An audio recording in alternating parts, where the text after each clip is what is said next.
Good morning. നമുക്ക് ഇന്ന് കിട്ടിയിട്ടുള്ളത് the wheel of fortune, ace of wands and ജസ്റ്റിസിൻ്റെ കാർഡാണ്.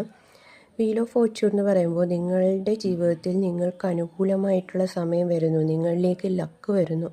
നിങ്ങൾ ഇതുവരെ അനുഭവിച്ചിട്ടുള്ള എല്ലാ കർമ്മ ദോഷങ്ങളും അവസാനിച്ചിട്ട് നിങ്ങൾക്കൊരു പുതിയ തുടക്കം വരുന്നു എന്നാണ് പറയപ്പെടുന്നത്. ഇതിൽ കൂടി നിങ്ങൾക്ക് വളരെയധികം ഭാഗ്യം വരുന്നു. എന്ത് ചെയ്താലും നിങ്ങൾക്ക് ഡിവൈൻ അനുകൂലമായി നിൽക്കുന്നു. എന്ത് ചെയ്താലും എന്ന് പറയുന്നത് എന്ത് നല്ല കാര്യങ്ങൾ ചെയ്താലും നിങ്ങൾക്ക് അനുകൂലമായിട്ട് ഡിവൈൻ നിൽക്കുന്നു എന്നാണ് പറയുന്നത്. പിന്നീട് കിട്ടിയിട്ടുള്ള ഈസ് ഓഫ് വാൺസ് ആണ്. നിങ്ങളിലേക്ക് വളരെയധികം കോൺഷ്യസ്നെസ് വരുന്ന ഒരു സമയമാണ്. ഡിവൈൻ ഓപ്പർച്യൂണിറ്റീസ് വരുന്ന സമയമാണ്. അതിൽ നിങ്ങൾക്ക് വേണ്ടുന്നത് ഏതാണെന്നുള്ളത് കൃത്യമായിട്ട് തിരഞ്ഞെടുക്കാനും അത് വെച്ച് മുന്നോട്ട് പോകാനും നിങ്ങൾക്ക് സാധിക്കുന്നതായിട്ടുള്ള ഒരു എനർജിയാണ്.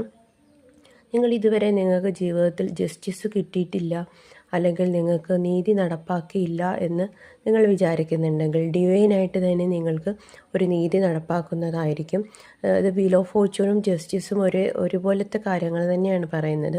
നിങ്ങൾക്ക് നീതി കിട്ടാത്ത സ്ഥലത്ത് നിന്നെല്ലാം നിങ്ങൾക്ക് നീതി കിട്ടുന്നുണ്ട്. നിങ്ങൾ ആഗ്രഹിക്കുന്ന പോലത്തെ ഒരു നീതി കിട്ടുന്നുണ്ട്. നിങ്ങൾക്കിപ്പോൾ റിലേഷൻഷിപ്പിൽ ഒരു നീതി കിട്ടിയിട്ടില്ല എന്ന് വിചാരിക്കുകയാണെങ്കിൽ അദ്ദേഹം നിങ്ങളിലേക്ക് തിരിച്ചു വരുന്നതായിരിക്കാം ഒരു പുതിയ വ്യക്തിയായിട്ട്, അല്ലെങ്കിൽ അദ്ദേഹത്തെക്കാൾ നല്ലൊരു വ്യക്തി നിങ്ങളുടെ ജീവിതത്തിലേക്ക് വരുന്നതായിരിക്കും. ഒരു എക്സാമ്പിൾ പറഞ്ഞതാണ്.